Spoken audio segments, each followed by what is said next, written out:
Good morning, distinguished guests, colleagues, ladies and gentlemen.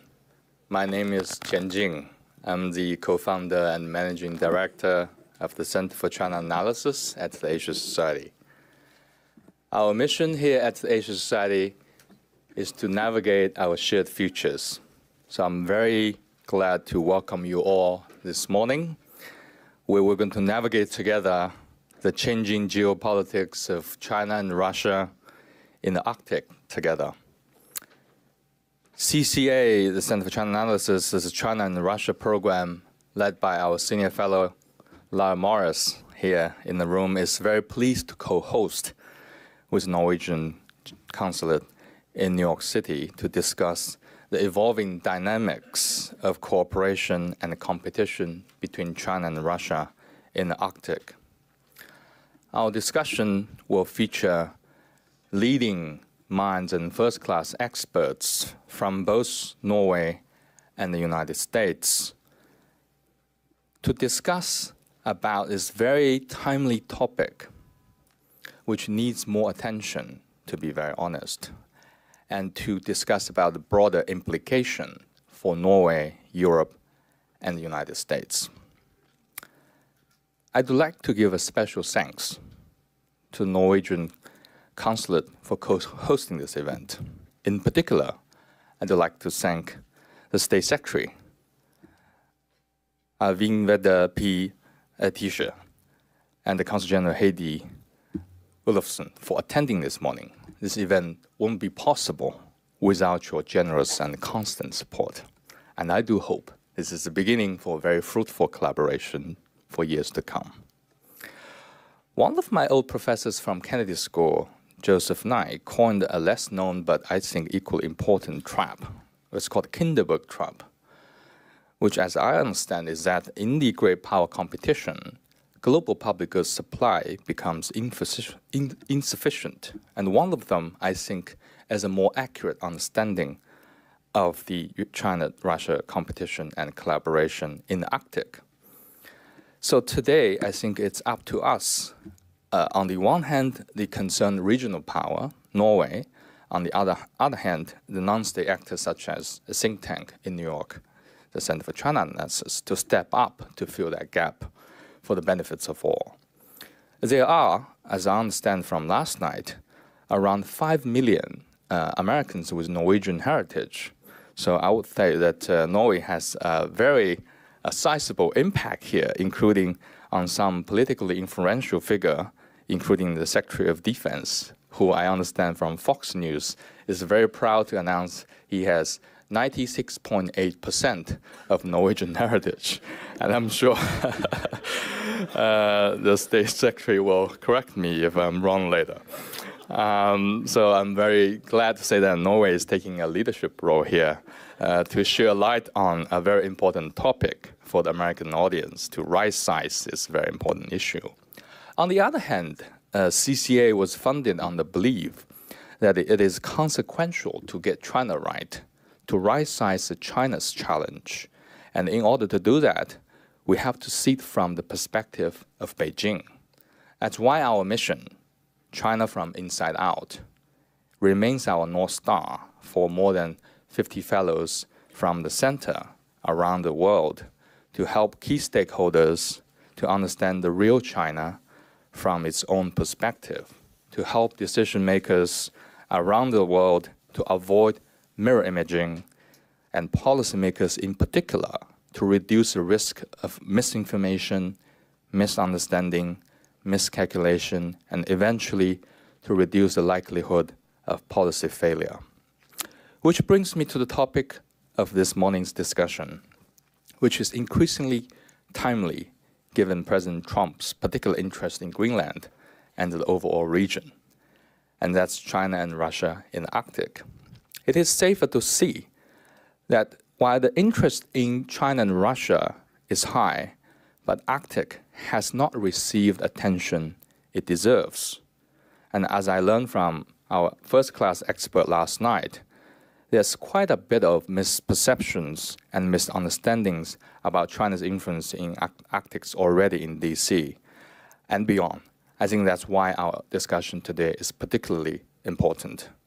China and Russia, to be fair, has strategic and economic interest in the Arctic. They are collaborating more than ever, and the strategic importance of the Arctic region is increasing, both due to the ice melting more rapidly due to the climate change, and because the geopolitical shift is more rapidly due to the Trump 2.0's paradigm shifting. So how does China and Russia's growing interest in both economic, environment, and scientific dimensions in the Arctic is going to impact Europe, US, China, and beyond is what we're going to discuss today with our first class panel. But before that, let me first and foremost turn to our guest of honor today, a very important voice in Europe, the State Secretary of Norway, also Deputy Minister of Foreign Affairs, Eivind Vad Petersson, to give us some very important opening remarks. I have to say that the Secretary Petersson have given me some best introductions of Norway's strategic positioning last night. You're all in for a very good treat. So the floor is yours. Welcome to Asia Society for the first time. Secretary, please.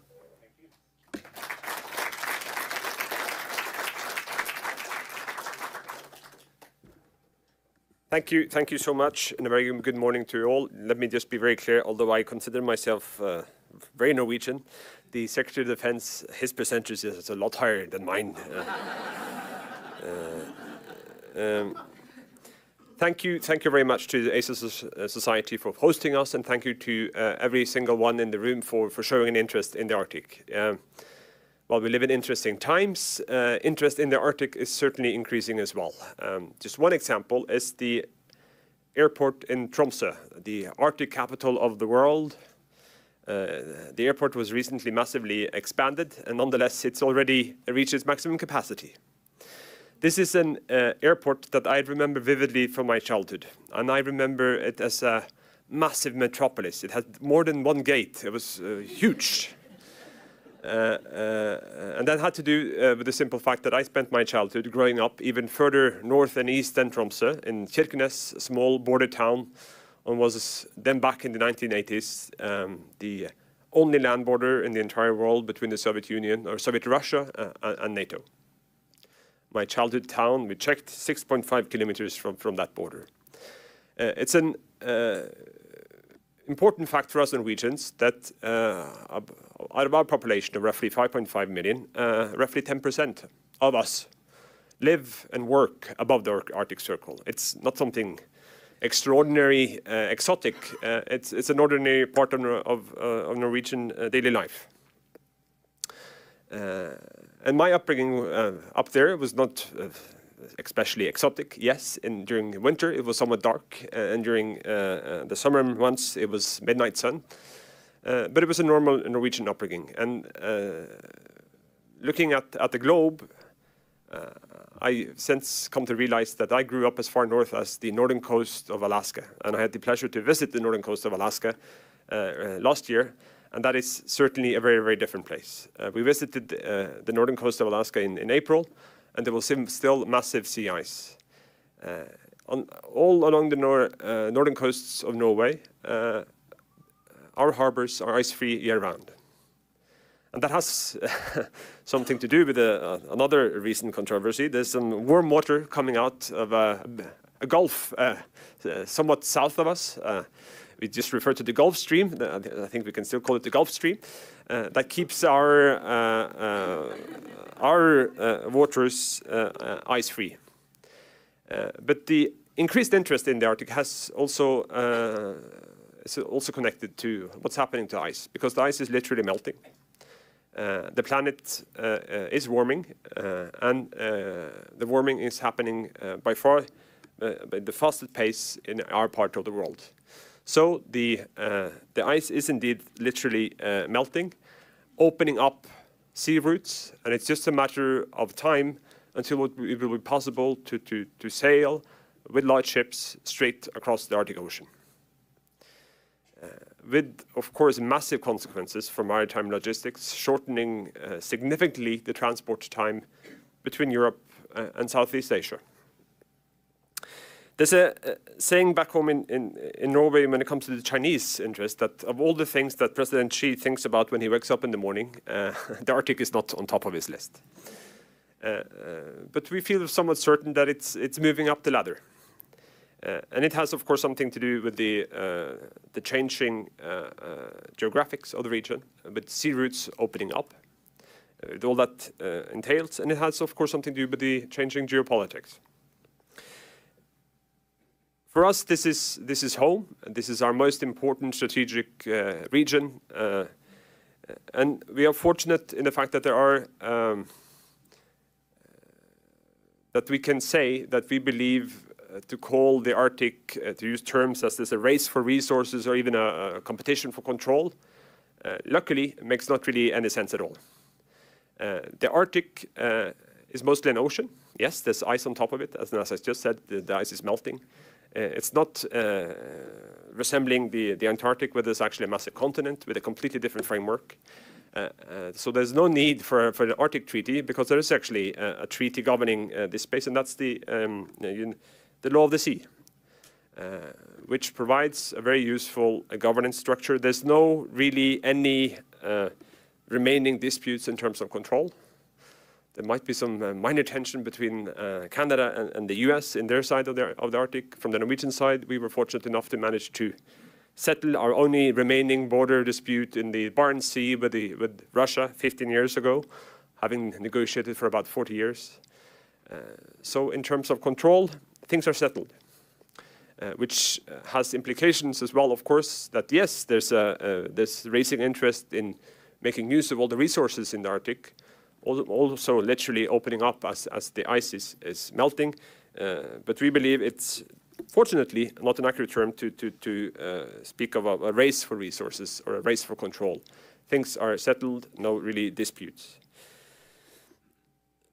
But all these things you will hear and learn more about from the excellent experts lined up here today. From my side, once again, thank you to the Asian Society for hosting us, and thank you all for showing interest in the Arctic as well. Thank you very much.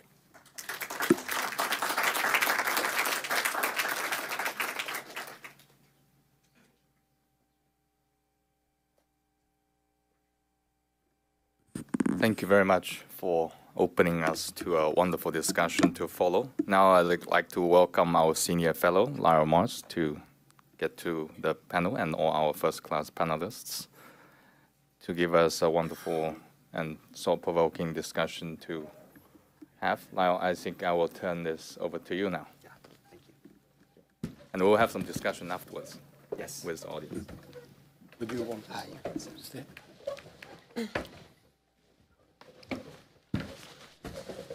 Good morning. Thanks for joining me this morning. My name is Lyle Morris. I'm a senior fellow at the Center for China Analysis at the Asia Society Policy Institute.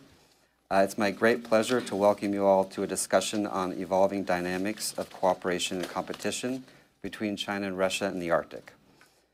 This event will feature leading academics from Norway and the United States to assess China's engagement in the Arctic, including its ongoing collaboration with Russia, and explore its broader implications for Norway, Europe, and the United States. I want to thank co-sponsor, the Norwegian Consulate in New York, for supporting this important and timely discussion, so thank you. Let me introduce our panel. First, Jo Inge Bekkevold is a senior China fellow at the Norwegian Institute for Defence Studies and the Norwegian Defence University College. Before he entered academia, Jo Inge had a distinguished career in the Norwegian Foreign Service, with posts in Hanoi from 2001 to 2005, and Beijing from 2005 to 2011. Jo Inge is the coordinator of the international workshop series International Order at Sea, and took part in Asia Arctic, a project on Asian countries' interests and policies in the Arctic, funded by the Norwegian Research Council. He is currently working on research projects on Chinese geopolitics and China's relations with Russia and India. Next is Katarzyna Zysk, Professor of International Relations and Contemporary History at the Norwegian Institute for Defence Studies. At IFS, Katarzyna also served as Deputy Director, Head of Center for Security Policy, Director of Research and Acting Dean of the Defence University College. She was also visiting professor at Stanford University, University of Oxford, U.S. Naval War College, and Sciences Po in Paris. Her research focuses on international security, defense, and strategic studies, with a special focus on Russia's military, nuclear deterrence, security in the Arctic, as well as AI and emerging technologies in defense innovation. And finally, Dr. Elizabeth Wishnick, a senior research scientist in China in the Indo-Pacific Security Affairs Division at the Center for Naval Analysis. She's also a senior research scholar at the Weatherhead East Asian Institute at Columbia University.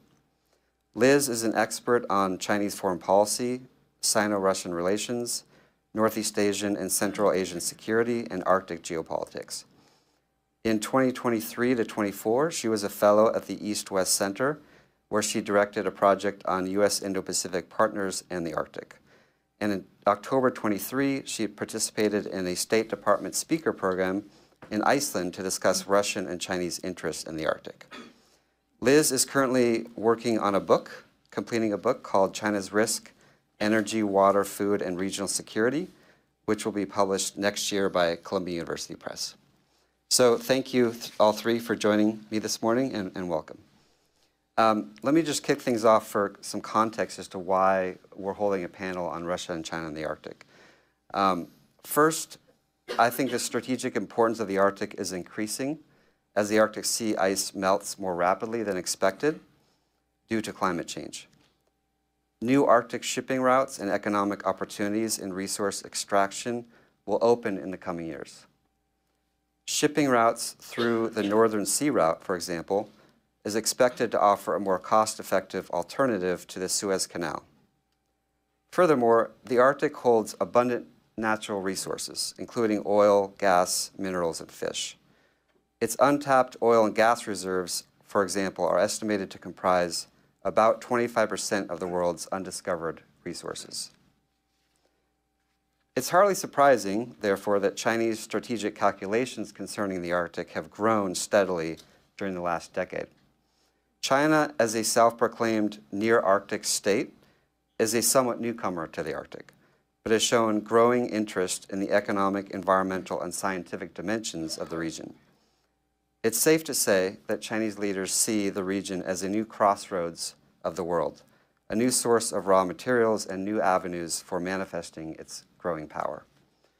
Russia, on the other hand, is more of an established Arctic power. It is one of 8 members of the Arctic Council, has extensive sea bottom claims in the Arctic. Approximately 1/5 of Russia's landmass is north of the Arctic Circle. Russia is one of 5 littoral states bordering the Arctic Ocean. And furthermore, out of roughly 4 million inhabitants of the Arctic, roughly half live in Arctic Russia, making it the largest Arctic country by population.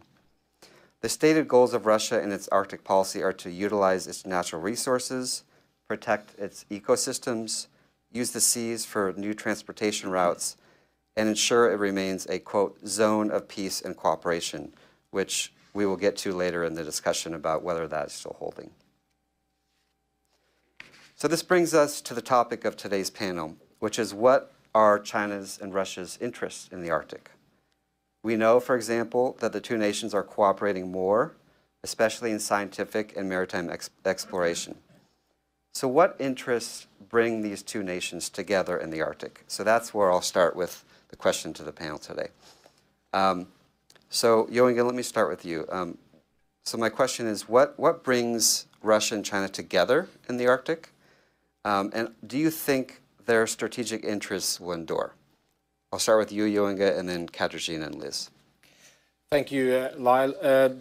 First of all, let me sort of thank the Asia Society and the Norwegian Consulate for hosting this event and inviting me. I'm first and foremost a China scholar, so to visit the Asia Society is always it's always of interest when you have a background in China and Asia studies. But being a Norwegian, of course, China in the Arctic is one of the topics we are working on. So let me answer your question like this. I mean, there is a map out there of the Arctic. I don't know how easy it is for you to see, but you you will not find China on that map because China is not an Arctic nation. And that also, of course, influences China's policies and also ability to influence and project power into the region. China, no doubt China is the pacing challenge for the United States. So there is a superpower rivalry between US and China, but the sort of the core geographic region of that is in the Asia-Pacific and the Indo-Pacific. So if you compare to the Cold War between the US and Soviet, the Arctic was geographically located in the center of that superpower rivalry. It's a little bit different today because the geographic center of the US-China rivalry is in the Indo-Pacific. So the Arctic is more in the periphery of that rivalry than what was the case during the Cold War. So that already kind of limits a little bit sort of the potential for conflict in the region. But China definitely has interests. I think you already mentioned some of them. It's access to natural resources. And I would say mainly that's possible through collaboration with Russia, less so potentially with the other Arctic nations since they're all NATO members. Secondly, there is an interest in Beijing for shipping, but I think we will come back to that a little bit later as well, more in detail. There are also some limitations to the potential of the Northern Sea Road, but certainly there is an interest on the Chinese sides. With regard to military, I think it's important to distinguish between sort of the American part of the Arctic, located, then I'm talking about Alaska, Bering Strait area, because that's a very important flank in the Indo-Pacific rivalry between China and the US. On the European side, which is, there's about, I don't know how much does it in miles, but it's about 4,000 kilometers from the Bering Strait to the Norwegian part of the Arctic. So it's quite some distance. So for China to be able to project military power into that region would be more difficult, but certainly space awareness is of great interest to China. So I think on all those aspects, I think there is a potential for collaboration between China and Russia. Russia is interested in Chinese investments.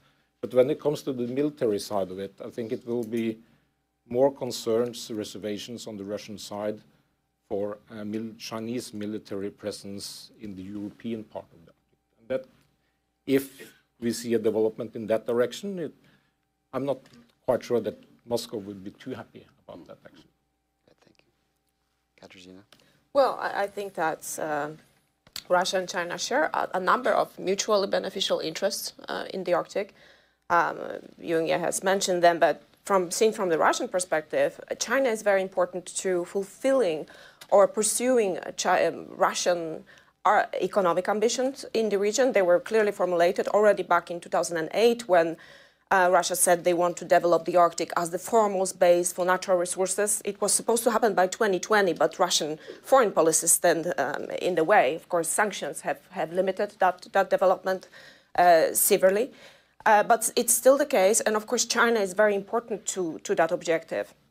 So as Jo Inge has mentioned, both countries, they have an interest and actually cooperation on exploiting the LNG projects on Novatek on the Russian side on the Yamal Peninsula, which is probably the biggest aspect of that cooperation in the Arctic as of today.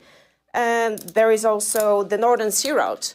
It is of interest to China. China has actually been the biggest user of the Northern Sea Route over more than a decade. Again, sanctions have made that much more difficult, but China still shows an interest. So we've seen that the Russian objective is to develop the Northern Sea Route, which is going, along the from east along this Arctic Siberian coast to the west. The objective to Russia is to develop this major maritime link connecting continents. And again, China is very important to reaching that objective. Scientific cooperation is very important as well. And China has an established scientific presence in the European Arctic as well, including on the Norwegian Svalbard archipelago. So this is But I think to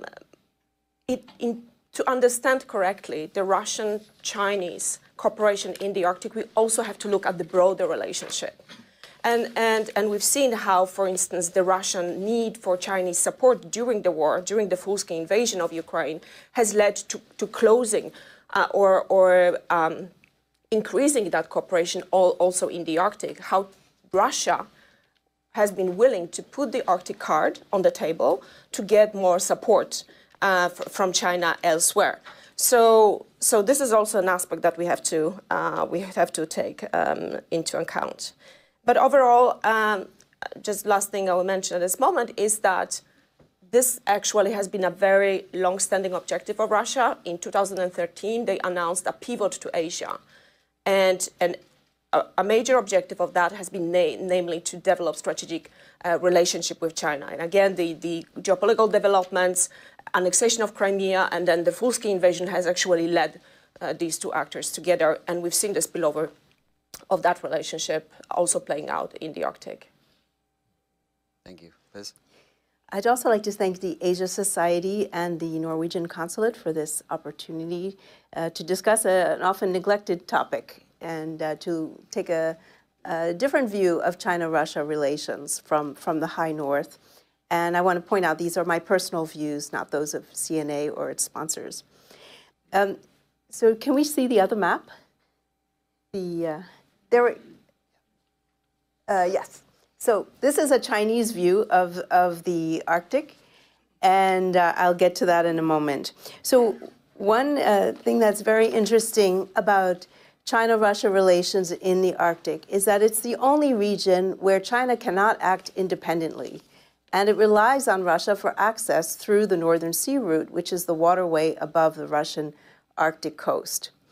And it's true that the Arctic has given a boost to their economic ties, to their energy relationship, although as Katarzyna mentioned, sanctions have complicated this in many ways.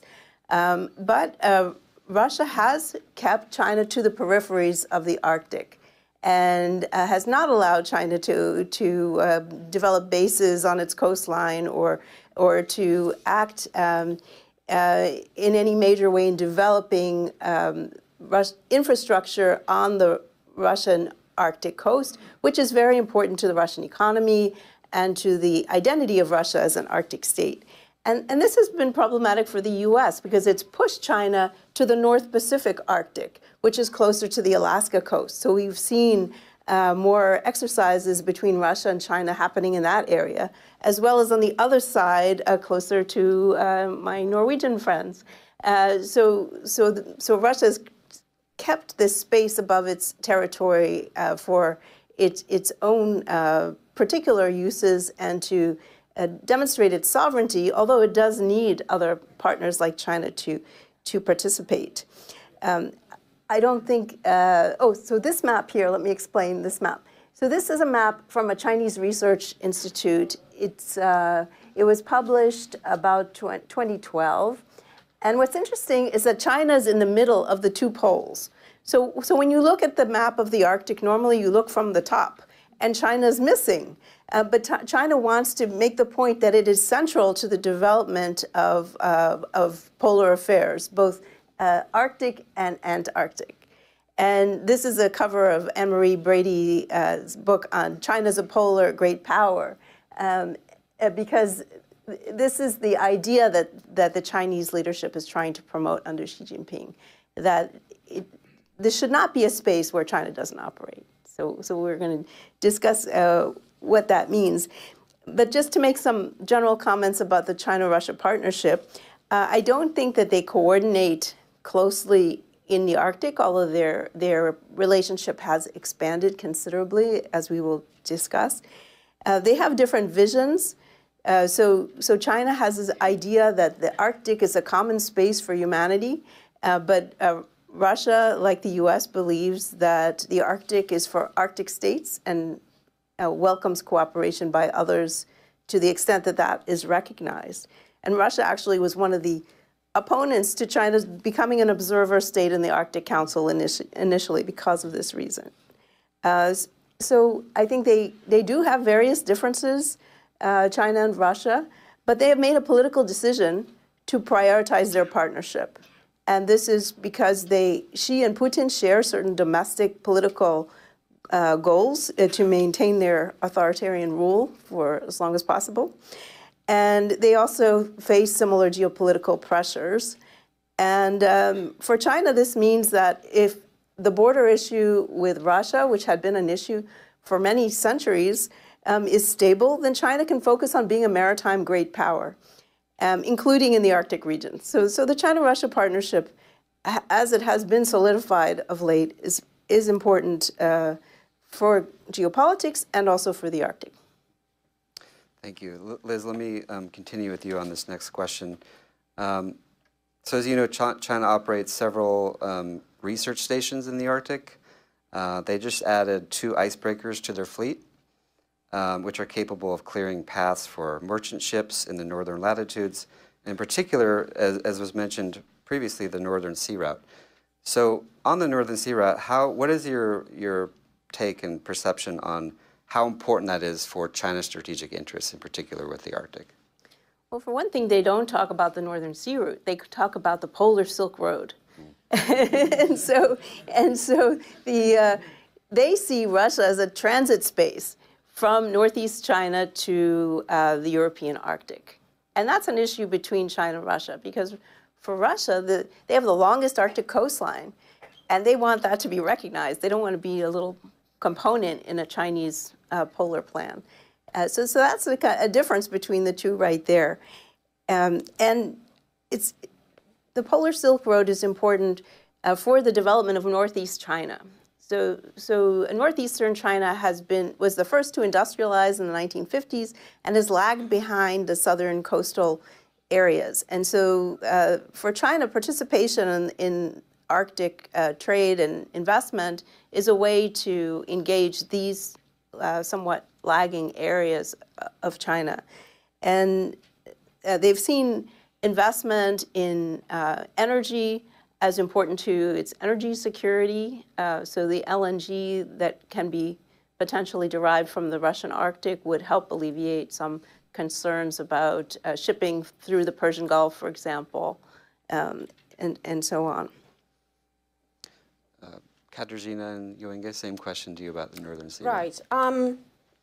So yeah, I agree with what Elizabeth says. I think that China sees a potential. I mean, in the Northern Sea Route is a possibility because we've seen that the Chinese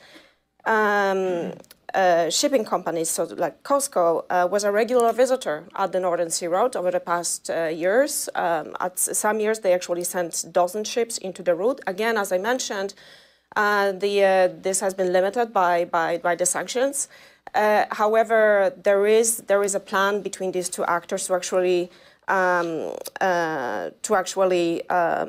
build ice-strengthened ships to explore further that route. It is shorter. If we look from northern China, we talk about distance savings about 28% from northern China to northern Europe. So there is a possibility. There are lots of limitations. We can talk about what limits the potential of this route. But yeah, I think there is definitely a potential. The problem with the route, and I agree, is that Russia views the Northern Sea Route as a national sea route under Russian right national jurisdiction, which is disputed. Especially there are 4 straits along this route, which other countries such as the United States disputes. They say these are international straits, while to Russia these are territorial waters. And so Russia definitely wants to have control over that route. They are concerned about the access of foreign actors, and this has been most recently illustrated by Putin, who signed a new law, I believe it was December 2022, again restricting access of foreign warships and state, also governmental vessels, which could be scientific, which to Russia will often means intelligence gathering, to increase control of that route. And I think the primary objective of that new law was, first and foremost, the United States, NATO. There has been a lot of discussion about freedom of navigation operation in the northern waters. However, I also wonder whether this could be addressed potentially also to China. Because as it's been already mentioned, yes, there is potential definitely in this relationship. There are real interests, but there is still lingering suspicion between these two countries. And I think especially when we look at from Moscow, is the defense and security establishment. For years and years, up to annexation of Crimea, we could hear and we could read about China being a potential security threat. And if you look at the Russian modernization program that was set in motion in 2008, it also had China as an object, as a potential threat. And exercises such as Vostok, large-scale exercises in 2008, 2010, 13, and 14, they had scenarios that indicated that China was a potential adversary. This, of course, has changed. We will not find any references to China in Russian official documents or statements as a potential security problem, but this has not gone. This has not just disappeared. It's just a political decision not to highlight that. But so I think one illustrative example of how Russia thinks is that the concern about the multi-million army growing just behind the border, about the economic and military potential that surpasses Russian in many ways, is a problem, and that especially conventional disparity, and that the huge arsenal of non-strategic nuclear weapons that Russia has is also being kept with China in mind. And former commander of the Siberian military district, General Chirkin, said that Russia has to keep that nuclear arsenal, non-strategic nuclear weapons, to be able to, how he put it like to quiet down an unruly friend with a conventional nuclear club if necessary, because he thinks that friendship is possible only between strong nations, which is a very, I would say, Russian definition of friendship. But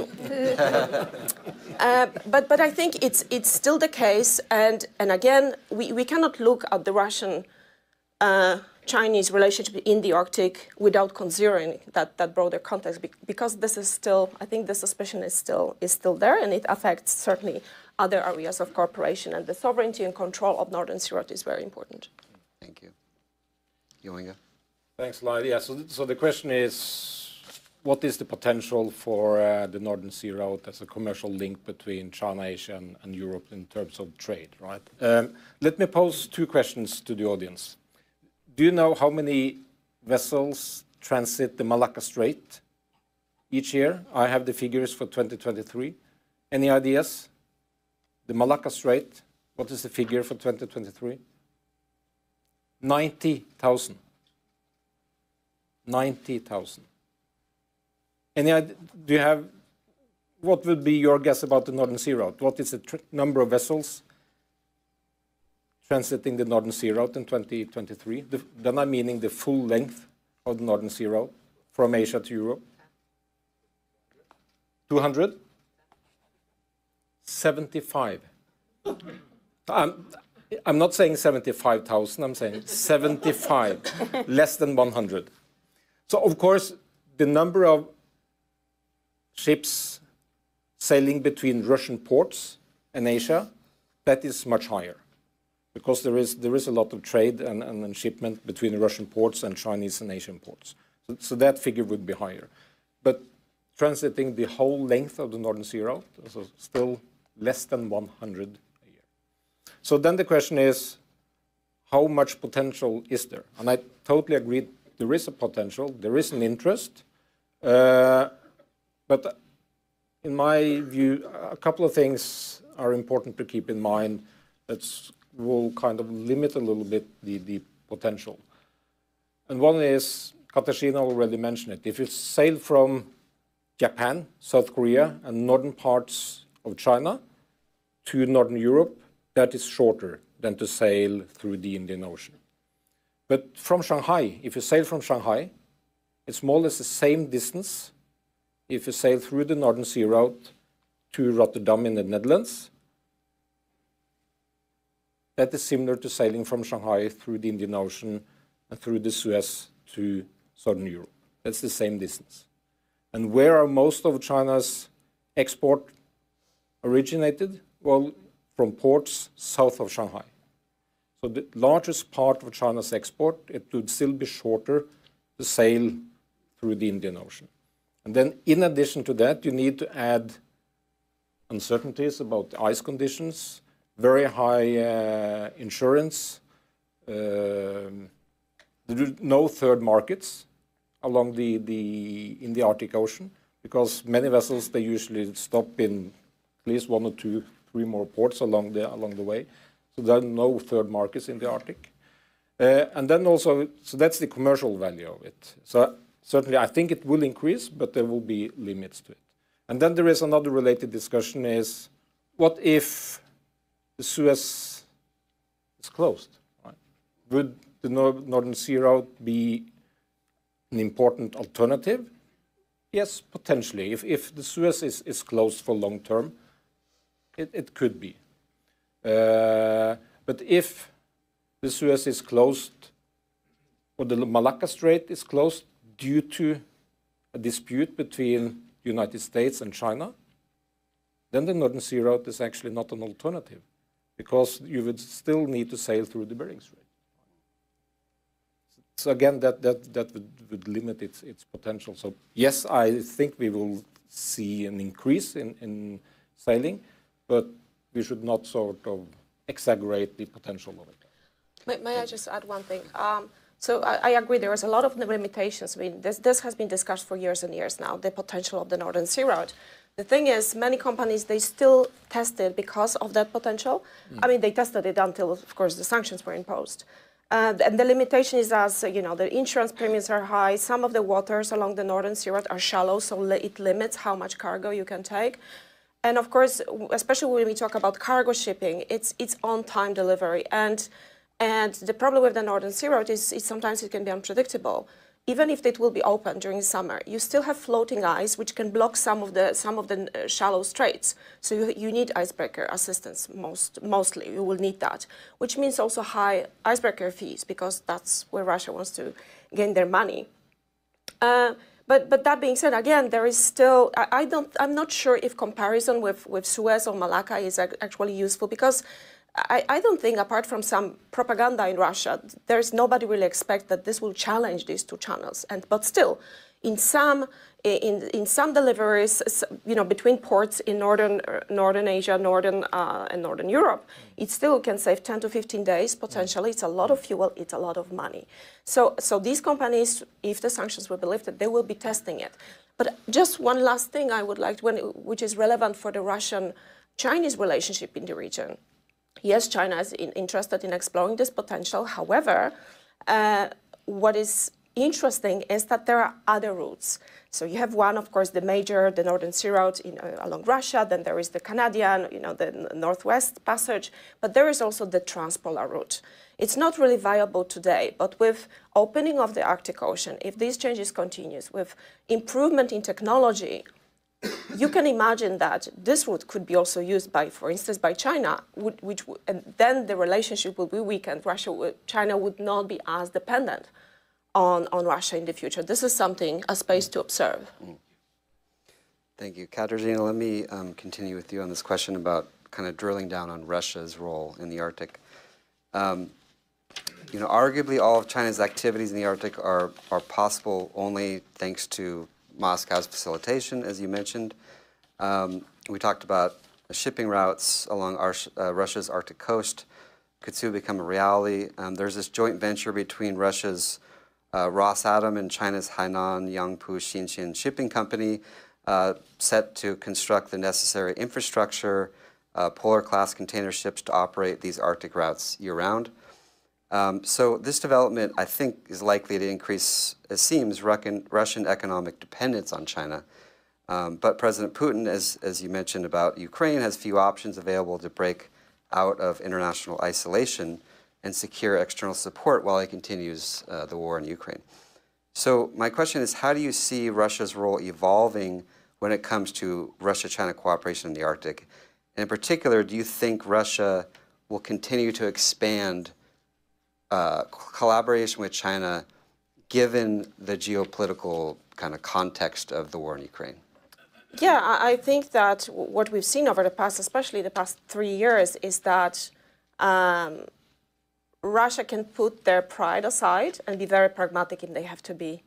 And we've seen the examples of that. You know, we talk about the Russian sensitivity about the Northern Sea route, and yet these two countries, Putin put the Arctic card on the table when Xi Jinping was visiting Russia. He started talking about joint management of the Northern Sea route. To me, that's really a big change seen, you know, from the Russian perspective.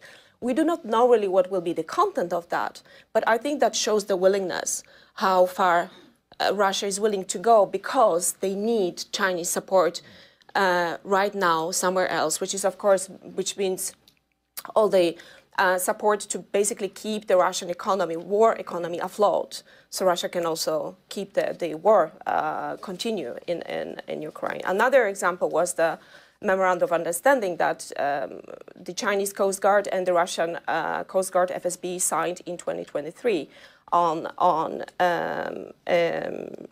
jurisdiction in the Arctic, cooperation on that, also in the Arctic.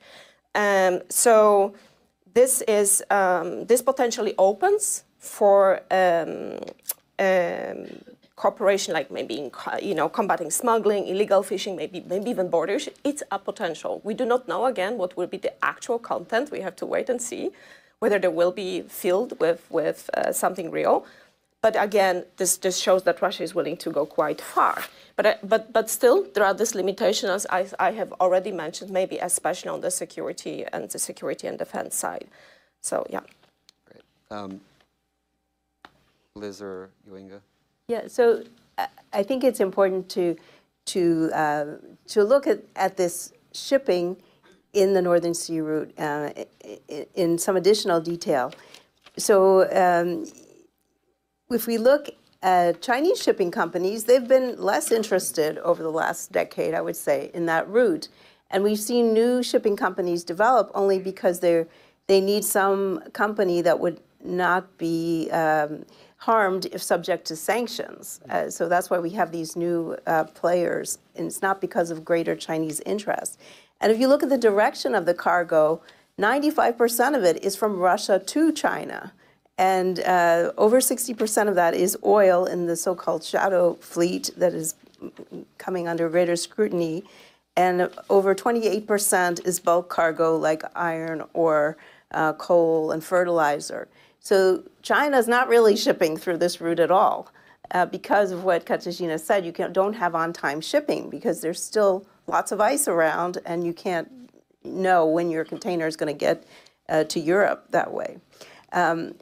I would agree, though, that in general in the Arctic they have been expanding. The Coast Guard agreement was very significant. They have agreements with satellite navigation between the Beidou Chinese satellite system and the Russian GLONASS system. They've been engaging in military exercises, as we'll discuss. But I still think that there are some limitations there. There have been a few high-profile espionage cases in Russia targeting Russian scientists who have supposedly collaborated with China against Russian interests, and these were publicized, which I thought was interesting. There was an instance where a Chinese scientific vessel was trying to take some measurements in an area that was just above the Russian zone, and Russia quickly made a claim to that zone. So I think Katarzyna is exactly right about the transpolar route. Russia would not at all be happy if that became navigable, and China could avoid paying Russian icebreaker fees and so on. And I would say that also Russia's looking for other partners, not just China. So India has been one that's been very active in trying to get involved in the Russian Arctic. They are interested in a south-north route to the Russian Arctic via Iran. And Indian company beat out a Chinese company to sell icebreakers to Russia. So India is interested because they're concerned about China monopolizing the Arctic. And then also the UAE has been courted by Russia, to help develop this region as well. Jo Inge?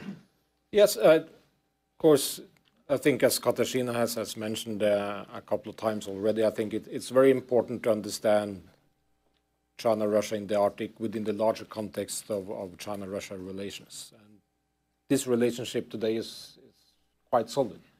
They have a very strong partnership. And of course, Russia has been willing to welcome China in investments. But there is, if you look at it from the Chinese side, there are Chinese investors are still a little bit reluctant to invest in Russia because it's not the easiest place to do business. Also from the Chinese side, but I sort of my answer to your question if Russia is willing to collaborate more closely with China in the Arctic, the answer would be yes. Thank you. All right, let me turn to the military dimension of the Arctic because I know this is one area that the U.S. government's paying a lot of attention to when it comes to Russia and China in the Arctic. So a recent RAND report talked about data and information transmission activities in the Arctic from China and Russia. Their finding was that it does present a risk to the U.S. and other Arctic nations, allows for potentially intelligence collection, military applications, and then potentially threats to critical infrastructure. Now, granted, this is from the U.S. DoD, and that's their perspective, but I did want to ask, when it comes to the military dimension, we have a few questions on this to you all. First is, I mean, just generally speaking, what is your view on the military threat, if any, from both Russia and China as far as what they're doing in the Arctic? And maybe I'll start with Jo Inge first. Thank you, Lyle. This is, of course, a very, very important topic. I read the RAND report. It's a good report. But when it comes to 5G infrastructures, server farms, satellites, all these dual-use aspects of it, I think it's important to keep in mind that Russia, besides all the other Arctic nations, are NATO members. If you go 5, 6, 7 years back, I would agree that the awareness in Europe about the security dimensions on some of this was less than in the US. But Europe is more aligned with the US view on this today than what was the case 5, 6, 7 years ago. So there is a close collaboration, I would say, between the United States and European NATO members on this particular topic. So some of the investments that China tried to make in the Arctic in these aspects have not materialized due to that close coordination within NATO. But there is a risk element there that one should be concerned and aware of. Also on the military side, we could probably come back to this, but another topic that has been discussed a lot, this is sort of the potential for China positioning their SSBNs in the Arctic Ocean. There's a lot of topics that we perhaps could come back to later. Katarzyna and Liz? Well, I don't think that China poses a direct military threat today in its relation to the Arctic, but certainly, if you just consider the Chinese ambition to reshape the existing rules-based order in a way that would, highlights or benefits Chinese interests and values, that creates a fundamental conflict, of course, with Western nations. Of course, the potential direct confrontation in Asia-Pacific, Taiwan would, I think, spill over, of course. And the conflict, this is a conflict that we know China is actively preparing for. And I think science-based plays an important role there. We know about China preparing for sabotaging Western infrastructure.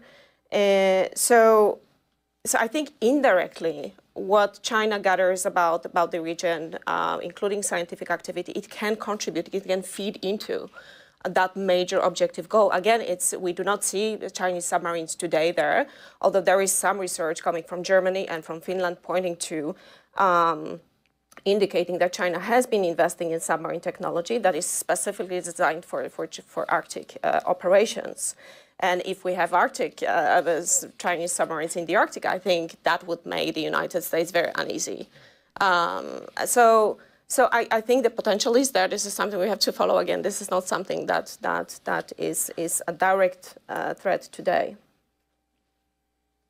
Yeah, I would add that another issue that analysts are focusing on is the Chinese investments in ports in Northern Europe. So Nordic countries and the Baltic states have not welcomed these investments, but we do see them in Germany and the Netherlands, for example. And so that's a concern because given the close China-Russia partnership, Russia has an array of coercive tools that it uses for undersea sabotage, and potentially there could be some collaboration between Russia and China that could make use of China's infrastructure investments. And so that's a scenario that some analysts are concerned about. So picking up on the kind of the military security dimension, there's a debate. We've talked about this idea of the Arctic being a zone of peace and cooperation. We see Russia use that term quite a bit, but there seems to be, at least academically, a debate about what Russia's doing, whether it's actually truly supporting that concept of peace and development in the Arctic. So, Katarzyna, maybe I'll start with you on this. I mean, what is your view on the practical kind of application of that term, and is what Russia's doing in the Arctic supporting that, or maybe kind of undermining that, depending on what aspect of their activity that they're doing? Yes, I think it's an important aspect of the Russian policies, because yes, on the one hand, you would hear, that the big focus on the Arctic in Russia came around 2007 in particular. And since then, they've been talking about the Arctic being a zone of peace and cooperation and territory of dialogue. Foreign Minister Lavrov even said that there are no problems in the Arctic that require use of military means, while at the same time, Russia has been conducting large-scale modernization and military buildup in the Arctic. We talk, of course, about a necessity to modernize the infrastructure along the Arctic coast, which has been neglected since the 1990s. That's a real need and understandable and logical, especially that the Russian threat perception is that one major threat is a potential large-scale earlier attack, this kind of decapitating conventional strike, which may come over the Arctic. So that's why we see, the focus on early warning, on missile defense in the region, radars, etc. But so, on the other hand, Russia has been following the letter of law in the Arctic largely, because that gains Russia interest. Actually, Russia was engaging in the Arctic cooperation, trying also to use this kind of phrases to portray itself as a reliable stakeholder in the region. But again, at the same time, we had, military buildup, lots of offensive capabilities as well in the region, maybe especially across the border with Norway, where Russia has the major bases. Two-thirds of Russian submarines, strategic submarines, they're located on the Kola Peninsula, just across the border with Norway. That's where, that's second strike capability, very important component. Lots of infrastructure, the launch site in Arkhangelsk where Russia launches intercontinental ballistic missiles, military satellites, anti-satellite weapons, shipyards, etc. So it's a very, very important area, I think. But Russia, you see this kind of two-track two pillars of the Russian cooperation, and sometimes, it was very confusing for the Western debates, because some would point, look, Russia is a reliable stakeholder, zone of peace and cooperation, and on the other hand, we had exercises sharply increased since 2007. Some of the exercises were pretty aggressive on a number of occasions, a long list, where Russia would be simulating attacks, including on the Norwegian sites, on the Norwegian headquarters, and radar stations, etc. So this is an apparent contradiction. which was really kind of polarizing the debate. Some would say the Arctic military modernization, Russian military modernization is defensive. I would say it's offensive. It's both, of course. There is no contradiction in the Russian mind, actually. But if I may, I just add one thing. When we speak about the Russian military presence, you would hear that Russia lost a lot of forces from the Arctic because Russia actually sent a lot of troops from the Arctic brigades, the naval infantry, airborne units to Ukraine. They perished 80%, more than 80% on the front in Ukraine. And that affected the roles of the Northern fleets, the combat capability, maintenance. That being said, the land component is weakened, but the Arctic, as been said today, it's first and most air and maritime domain, and that component is pretty much untouched. So the Northern Fleet, which is still the largest of the Russian four fleets, still is able to conduct its major missions, which is protecting the strategic submarines, its operational area, that's number one, but also capable of attacking critical targets in Europe, the strategic potential, also the strategic lines of communications, NATO naval forces. So this is still a force to be reckoned with. Russia will likely continue modernization. They are struggling on some fronts. However, submarines, they're still quite on time. 3 submarines of the Severodvinsk class are on the way. 3, the newest Gorshkov class frigates are also on the way. So there are priorities that Russia really keeps, and these capabilities are going to reinforce the Russian potential, military potential in the region. Liz and Jo Inge, do you have anything to add on this? Well, on the Arctic zone of peace, I would say that this rhetoric, assuming that there should be no conflict in the Arctic, even though, as we just heard, there's a lot of sources of conflict, especially connected to Russian ambitions, that means we have a lack of resources to address conflict, because the Arctic Council itself does not discuss issues of war and peace by its the rules of its development. And the only organizations that discuss issues of conflict are NATO organizations, in which Russia is not involved as recently. So we have really no way to address the conflict issues that do arise, and so that is problematic. And also, we have a lot of global issues in the Arctic that we do need to address that become hostage to the conflicts that exist, like the environmental issues, the indigenous peoples issues. And because of the non-functioning of the Arctic Council, a lot of these issues aren't given the same level of attention. So I think the zone of peace idea, it was a dream of the 1990s, but it doesn't really correspond to the realities. And as a result, we lack effective mechanisms to deal with existing problems. Yeah, let me pick up on something Katarzyna said, because that's really important, I think, because it's the importance of the Russian strategic assets on the Kola Peninsula. I think it is in Russia's interest to have stability in the region close to these assets, because it needs to protect them.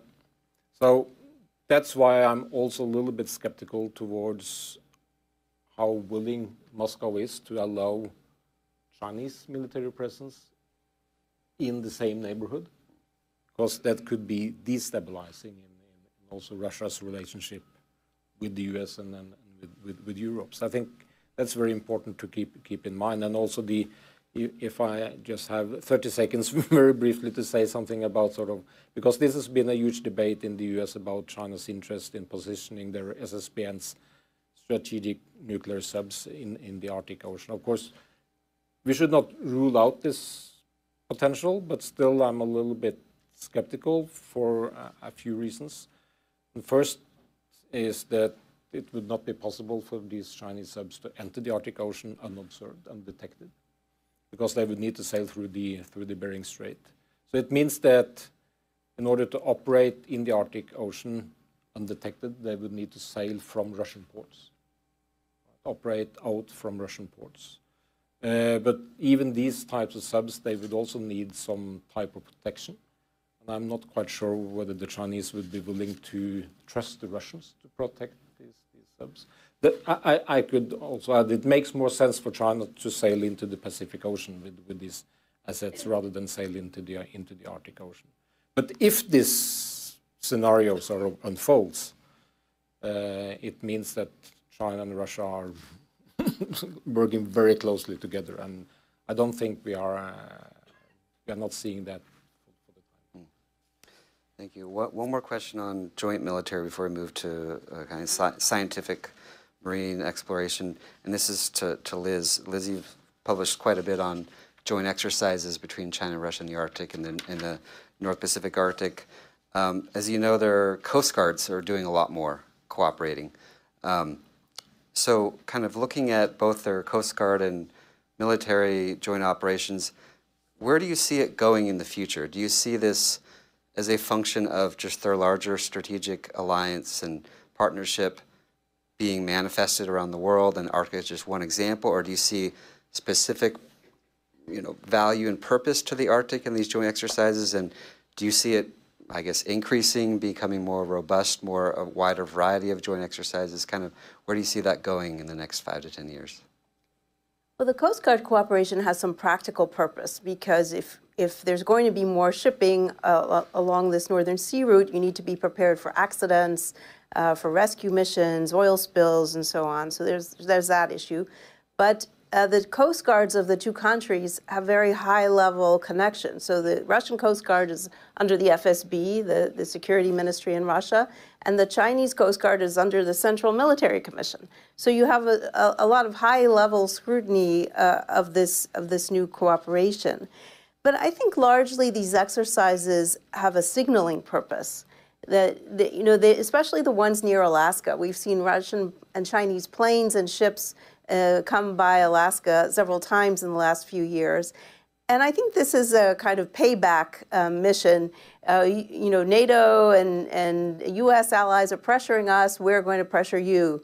You have an exercise. We're going to have an exercise. So there's a lot of that kind of thing going on. Even the U.S. Defense Department said that there's not a lot of interoperability that's being gained from these exercises. So not a lot of preparation for mutual military actions, and I think that's because they don't coordinate in general their foreign policies. So why would they need to coordinate their military policies?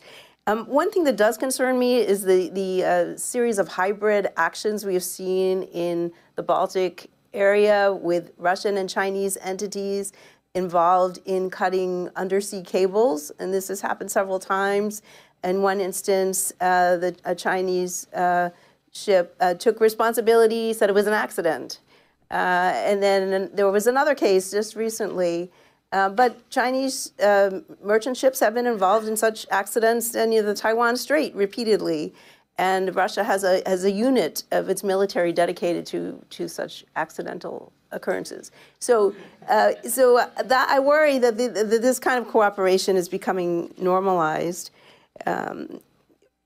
So I think that the cooperation we do see reflects the geopolitical alignment between Russia and China, but I'm not sure how far it goes to specifics. So whether we're going to see joint actions in the South China Sea or Taiwan, I'm not very sanguine that that's going to happen, because we don't yet have that stage of coordination in the partnership. We do have a lot of effort to display a sense of common purpose, but whether it exists in reality is another question. Thank you. Okay, let me move to a question on scientific cooperation before opening up to Q&A from the audience. So in the 2000s, China transitioned from having a temporary scientific bases in the Arctic to permanent ones. In 2001, China established its first Arctic research station in Svalbard archipelago between the Norwegian mainland and North Pole. 3 years later, China established the Yellow River Station, which is managed by the Polar Research Institute of China. Since then, China has consistently engaged with Norway through the Yellow River Station laboratories, logging over 1,000 research days in 2019, for example, and resuming sending more scientists there after 2021.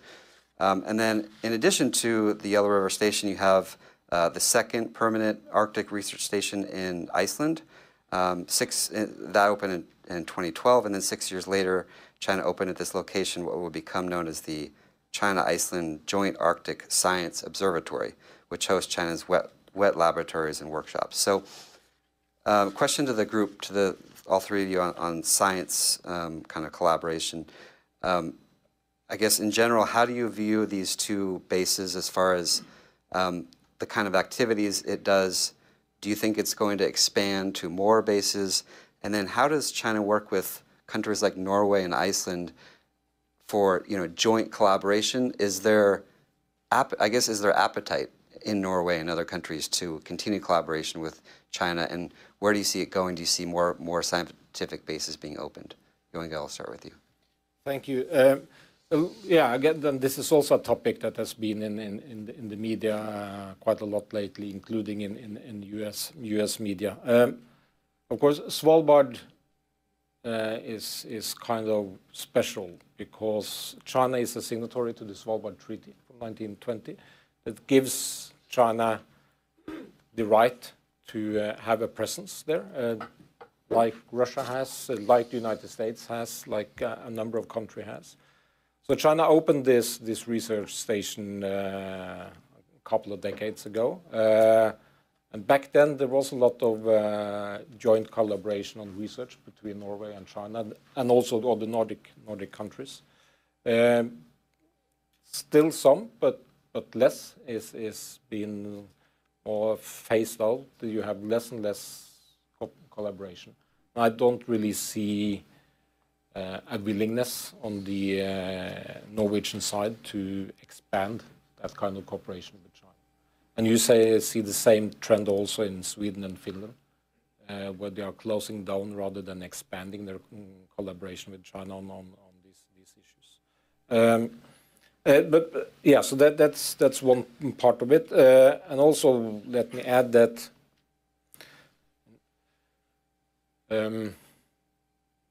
during the Cold War, the Soviet actually had two communities on Svalbard, and quite large communities back during the Cold War, and less so today. But still, it's so Norway has had a lot of experience dealing with the sensitivity and potential activities of the Soviet Union during the Cold War. Norwegian intelligence had and still has a very close collaboration with the U.S. They had that during the Cold War, and that has continued. So I would say there is a pretty decent understanding of what type of activities are taking place. Katarzyna, and then Liz, same question. Yes, thank you. Yeah, I think there is there has been a concern that the Chinese research may have dual purpose, dual capability. We know that certainly there has been appetite on the Chinese side to expand their research scientific interests. For instance, they were interested in expanding their space-related activities, build a radar station on Svalbard, which they got no from the Norwegian government. In general, the Norwegian government prohibits research that has military purpose. But there is a concern that still some of the activities may serve, maybe not directly, but some at least indirectly, military purposes such as missile targeting, tracking satellites, mapping the seabed and ocean. Again, this is not necessarily for a purpose tomorrow, but should there be a major direct confrontation, this potentially can be, such a knowledge can potentially be used in military purposes. So I think this is something that there has been a lot of concern about. This, in general, this accumulated knowledge about the Arctic, seen from a security perspective. I believe that this is something that also received a lot of attention here in the United States. We know about the one report that was produced by the a congressional committee that is investigating the Chinese Communist Party. It's a bipartisan. There's a bipartisan support for this report. It was very well researched, and there's definitely a concern that China may be using the Arctic for military purposes, science in the region. I'll just say a few words about the Iceland project. And this was a joint effort to study the Northern Lights by Chinese and Icelandic scientists. And it's an interesting case because the interest came from the local government in Iceland, as well as some former government officials in Iceland who were quite pro-China. But it shows that China is able to exploit differences in views between the more northern localities and then the capitals. And we see this in Iceland and in Norway and in other countries. That's the concern, I think, about Greenland that is now so popular in the United States in terms of would China be able to take advantage of more opportunity to invest in Greenland if Greenland were independent of Denmark, for example. But in the case of this Icelandic station, it has not been finished. It may be bankrupt. So there was a lot of attention to this institute, and people I spoke with in Iceland were very puzzled by all of the attention. And to combat it, they tried to bring a Japanese partner to make the project more palatable, more international. But it's not clear, what this project is going to lead to. Great. We have about 13 minutes left. I'd like to open it up now for questions from the audience. If you could please identify yourself and keep your question or comment short. And maybe we can get to about 3 questions. I'll take 3 at once and then open up to the panel for a discussion. So please wait for the mic to arrive. Yes, you. My name is, hello, is this on? Yes. Yes, my name is Daniel Souza. I'm a private individual with an intellectual interest in studying these matters. I have no political, economic, financial link, okay? First of all, thank you very much for the terrific insights all of you have provided. That's extremely informative. If one took the narrow view of the Sino-Russian relationship in a narrow sense, it would seem that listening to all the comments that the strategic leverage is very much in favor of Russia having historical, geographic, military, and other reasons, the access being up for China only being through Russia, and China not even being in the Arctic Council, and so on. So in a narrow sense, listening to you, the impression is that it's very much in Russia's favor as far as the leverage is concerned. If one took the broader geopolitical perspective, which has been pointed out by several of you, and let's assume that the Ukraine war is the biggest factor in the broader geographical consideration, then the question I have is, what if we have an early resolution of the Ukraine war and a potential reduction of Russia's dependence on China and North Korea, for that matter? In that scenario, would Russia still be motivated to cooperate with China in the Arctic, seeing that it is possibly using the Arctic as a kind of a carrot for gaining support in Ukraine? Thank you.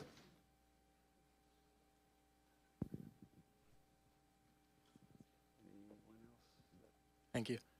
My name is Ben Guggenheim. I'm an associate at Macro Advisory Partners. Kind of on a similar theme with regards to the Ukraine war. Our President Trump has a tendency to seek out grand bargains. What's the potential for something regarding the Arctic to feature in some sort of discussion over the end of the war in Ukraine? And what are European and Chinese fears along that line? There's been a lot of talk recently of a reverse Kissinger sort of move to break China from Russia. Like, what fears kind of exist regarding that grand bargain. Anyone else?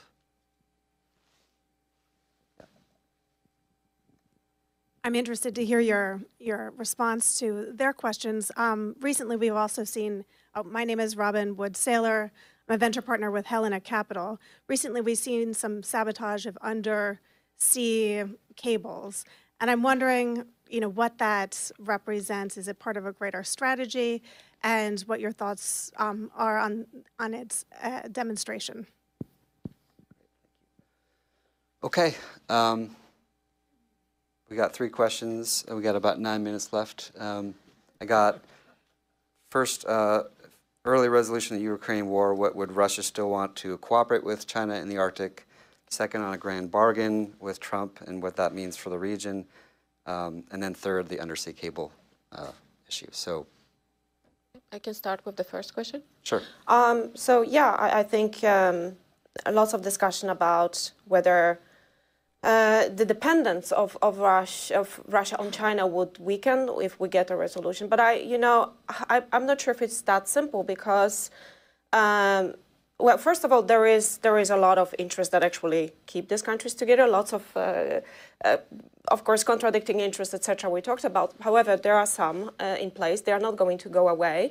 And another thing is that Russia has switched a lot of or built a sort of war economy or militarized economy. There is still a discussion about it, but large parts of the economy actually switch into the war effort. And China plays a role of filling the other spaces. This is not going to change as quickly, I think.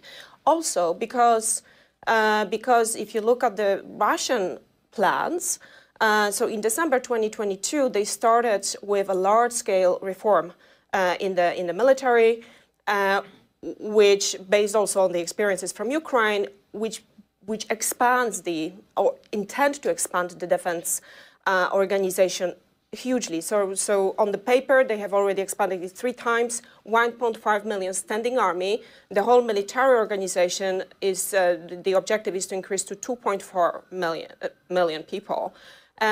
Big plans about, of course, they have already started changing the command structure. So I do not really see the war economy switching very quickly back to the civilian one. And so I still see the role of China. We will have to see, of course, how it will play out, but the ambitions, for medium and long term in Russia is to continue the war effort and expand significantly the armed forces, basically prepare for a potential direct confrontation, large-scale conflict. So unfortunately, I don't see it as optimistically.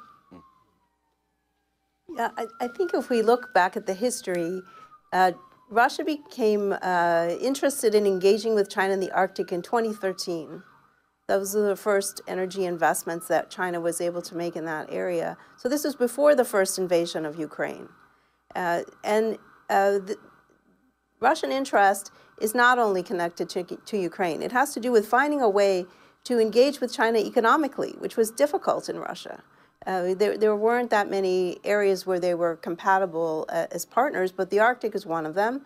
And it also fulfills a goal of trying to stimulate some cooperation between the eastern part of Russia, the Russian Far East, and the Chinese Northeast. And that's also been a weak point in their cooperation. And that's important because those are the regions that share the long border. And so I don't see the resolution of the war in Ukraine changing this. Russia might have more amenable partners. Sanctions might impede their cooperation less, but I think the general trend was set well before the Ukraine war. Yeah, very good point. Totally agree. Very quick on each of the 3 questions. I agree with Elizabeth.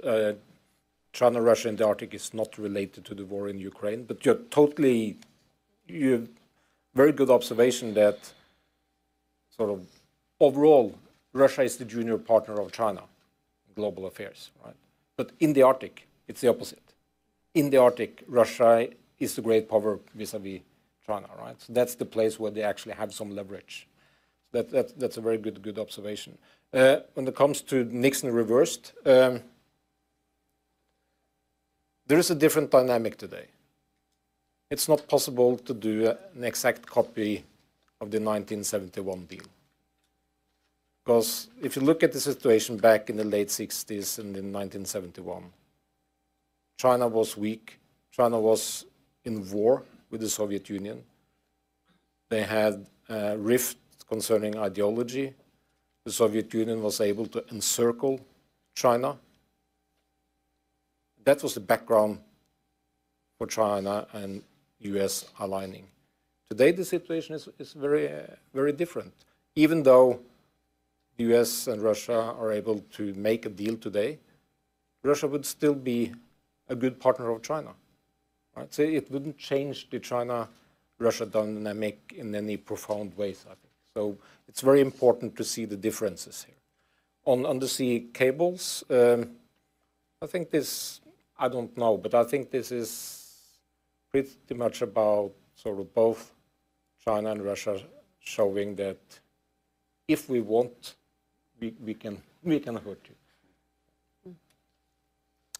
Anything, Liz? On the Yeah, and the reverse Nixon, I also am not a fan of this idea, and Jo Inge explained the historical differences very well. But I think it would be a bad bargain also, because Russia is in the process of nationalizing private enterprises. The US companies lost a lot of money already in the earlier rounds of nationalizations, and I don't know why we would believe that as if Katarzyna is correct with this military buildup that's going on, this is not going to be a conflict-free area in the future, regardless of what bad bargains people might be inclined to force on Ukraine. I think that that it would be a very risky business move for American businesses, and unnecessary, since we're a competitor for LNG with Russia. Why would we be investing there to begin with? And I also agree that the Russia-China relationship is not going anywhere. It's a deep-seated relationship that has a political underpinning, and it's not just reacting to the geopolitics of the moment. They have a very long border they need to keep stable. They have had interactions since the 17th century, and they're committed to making this partnership work. So various maneuvers are not going to unseat that. I mean, there are reasons within the partnership that might lead to problems in the future, but there's nothing that we can influence. I agree on the reverse Kissinger. I think that I just would add to what already has been said, that these both countries are, of course, very well aware how big leverage it is, the fear that has now several decades old of the fear of the Sino-Russian alliance. I don't think they will give it away so easily. That's one thing. And when it comes to just the last thing about the critical infrastructure, it's really, I think the Chinese involvement is puzzling to me, because we know that both countries develop this kind of capabilities to be able to attack critical infrastructure. It makes sense, in a time of war. That's exactly the first. You want to attack the very foundation of how the states are functioning, and the military, but also the state. So we know, of course, Russia has huge capabilities. They developed it for decades. The main director for deep sea research has been very active. It's also, by the way, located in the high north, and mostly they have some capabilities in the Baltic, but mostly with the Northern Fleet. So we have, with the Navy in the high north, and very much developed capability. So I think, if anything, I would probably agree that this is a kind of statement that just a show of signaling, perhaps, effect of showing what kind of capability we have and what we can potentially do. So better do a deal with us. So, yeah. Great. Okay. So please join me in thanking the panel for an excellent discussion.